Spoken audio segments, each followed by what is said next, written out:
Thirstywater's Bible in a Year presents the New American Standard Bible, 1995 edition. Day 55, Numbers, chapters 31 and 32. Chapter 31, The Slaughter of Midian. Then the Lord spoke to Moses, saying, Take full vengeance for the sons of Israel on the Midianites. Afterward you will be gathered to your people. Moses spoke to the people, saying, Arm men from among you for the war, that they may go against Midian to execute the Lord's vengeance on Midian. 1,000 from each tribe of all the tribes of Israel you shall send to the war. So there were furnished from the thousands of Israel 1,000 from each tribe, 12,000 armed for war. Moses sent them, 1,000 from each tribe, to the war, and Phinehas the son of Eleazar the priest to the war with them, and the holy vessels, and the trumpets for the alarm in his hand. So they made war against Midian, just as the Lord had commanded Moses, and they killed every male. They killed the kings of Midian along with the rest of their slain, Evi, and Rechem, and Zur, and Hur, and Reba, the 5 kings of Midian. They also killed Balaam, the son of Beor, with the sword. The sons of Israel captured the women of Midian and their little ones, and all their cattle, and all their flocks, and all their goods they plundered. Then they burned all their cities where they lived, and all their camps with fire. They took all the spoil and all the prey, both of man and of beast. They brought the captives and the prey and the spoil to Moses, and to Eleazar the priest, and to the congregation of the sons of Israel, to the camp at the plains of Moab, which are by the Jordan opposite Jericho. Moses and Eleazar the priest, and all the leaders of the congregation went out to meet them outside the camp. Moses was angry with the officers of the army, the captains of thousands and the captains of hundreds, who had come from service in the war. And Moses said to them, Have you spared all the women? Behold, these caused the sons of Israel, through the counsel of Balaam, to trespass against the Lord in the matter of Peor, so the plague was among the congregation of the Lord. Now therefore, kill every male among the little ones, and kill every woman who has known man intimately. But all the girls who have not known man intimately, spare for yourselves. And you, camp outside the camp 7 days. Whoever has killed any person, and whoever has touched any slain, purify yourselves, you and your captives, on the 3rd day and on the 7th day.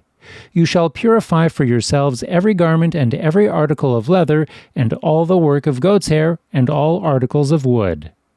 Then Eleazar the priest said to the men of war who had gone to battle, This is the statute of the law which the Lord has commanded Moses.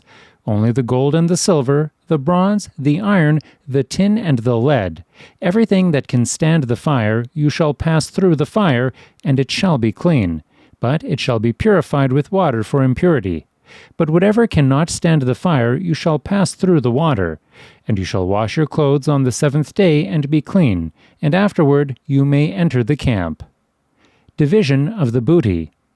Then the Lord spoke to Moses, saying, You and Eleazar the priest, and the heads of the fathers' households of the congregation, take account of the booty that was captured, both of man and of animal, and divide the booty between the warriors who went out to battle and all the congregation. Levy a tax for the Lord from the men of war who went out to battle, 1 in 500 of the persons, and of the cattle, and of the donkeys, and of the sheep. Take it from their half and give it to Eleazar the priest, as an offering to the Lord. From the sons of Israel's half you shall take 1 drawn out of every 50 of the persons, of the cattle, of the donkeys, and of the sheep, from all the animals, and give them to the Levites who keep charge of the tabernacle of the Lord. Moses and Eleazar the priest did just as the Lord had commanded Moses. Now the booty that remained from the spoil which the men of war had plundered was 675,000 sheep, and 72,000 cattle, and 61,000 donkeys, and of human beings, of the women who had not known man intimately, all the persons were 32,000. The half, the portion of those who went out to war, was as follows.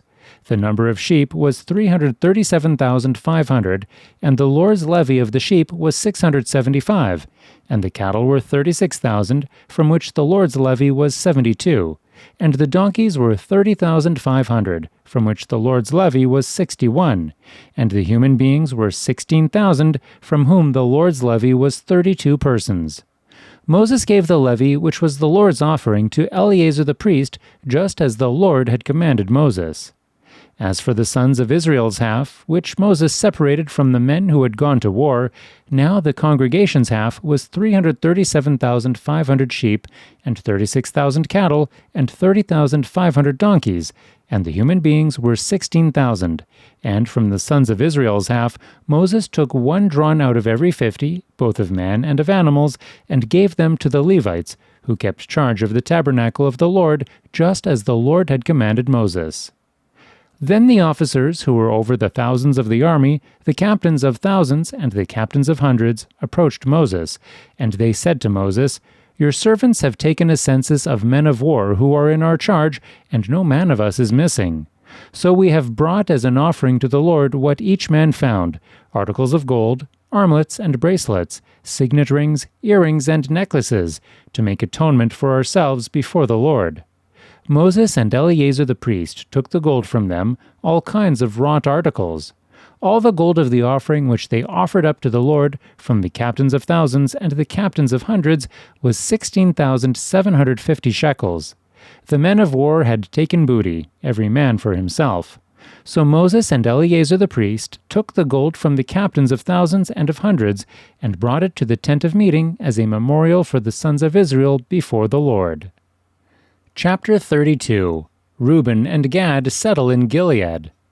Now the sons of Reuben and the sons of Gad had an exceedingly large number of livestock.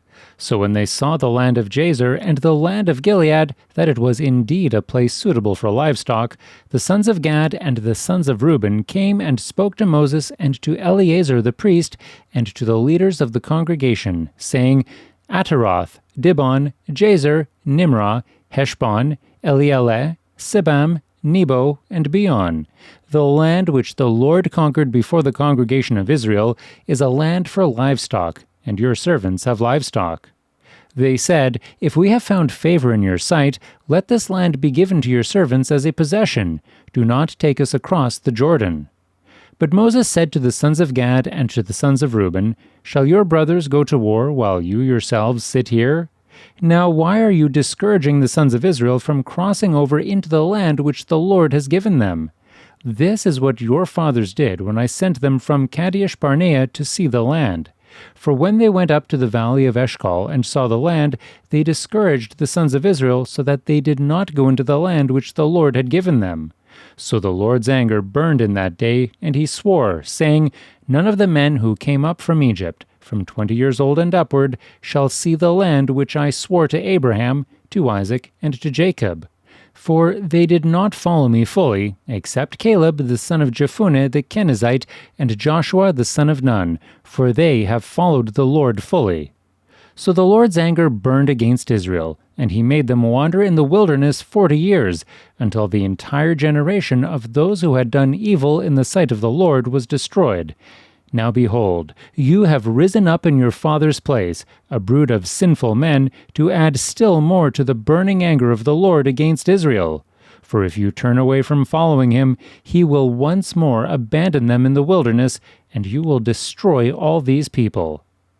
Then they came near to him and said, We will build here sheepfolds for our livestock and cities for our little ones. But we ourselves will be armed ready to go before the sons of Israel until we have brought them to their place, while our little ones live in the fortified cities because of the inhabitants of the land. We will not return to our homes until every one of the sons of Israel has possessed his inheritance. For we will not have an inheritance with them on the other side of the Jordan and beyond, because our inheritance has fallen to us on this side of the Jordan toward the east.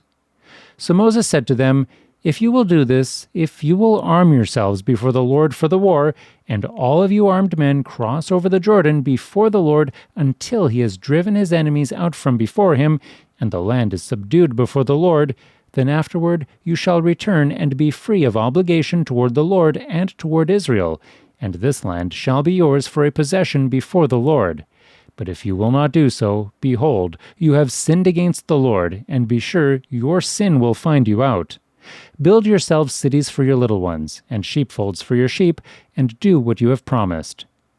The sons of Gad and the sons of Reuben spoke to Moses, saying, Your servants will do just as my lord commands. Our little ones, our wives, our livestock, and all our cattle shall remain there in the cities of Gilead, while your servants, everyone who is armed for war, will cross over in the presence of the Lord to battle, just as my lord says." So Moses gave command concerning them to Eleazar the priest, and to Joshua the son of Nun, and to the heads of the fathers' households of the tribes of the sons of Israel. Moses said to them, "If the sons of Gad and the sons of Reuben, everyone who is armed for battle, will cross with you over the Jordan in the presence of the Lord, and the land is subdued before you, then you shall give them the land of Gilead for a possession. But if they will not cross over with you armed, they shall have possessions among you in the land of Canaan." The sons of Gad and the sons of Reuben answered, saying, "As the Lord has said to your servants, so we will do. We ourselves will cross over armed in the presence of the Lord into the land of Canaan, and the possession of our inheritance shall remain with us across the Jordan." So Moses gave to them, to the sons of Gad, and to the sons of Reuben, and to the half-tribe of Joseph's son Manasseh, the kingdom of Sihon, king of the Amorites, and the kingdom of Og, the king of Bashan, the land with its cities with their territories, the cities of the surrounding land. The sons of Gad built Dibon, and Ataroth, and Aroer, and Atroth-Shophan, and Jazer, and Jogbehah, and Beth-Nimrah, and Beth-Haran as fortified cities, and sheepfolds for sheep. The sons of Reuben built Heshbon, and Elealeh, and Kiriathaim, and Nebo, and Baal-Meon, their names being changed, and Sibmah, and they gave other names to the cities which they built. The sons of Machir, the son of Manasseh, went to Gilead and took it, and dispossessed the Amorites who were in it. So Moses gave Gilead to Machir, the son of Manasseh, and he lived in it. Jair, the son of Manasseh, went and took its towns, and called them Havoth-Jair. Nobah went and took Kenath and its villages, and called it Nobah, after his own name.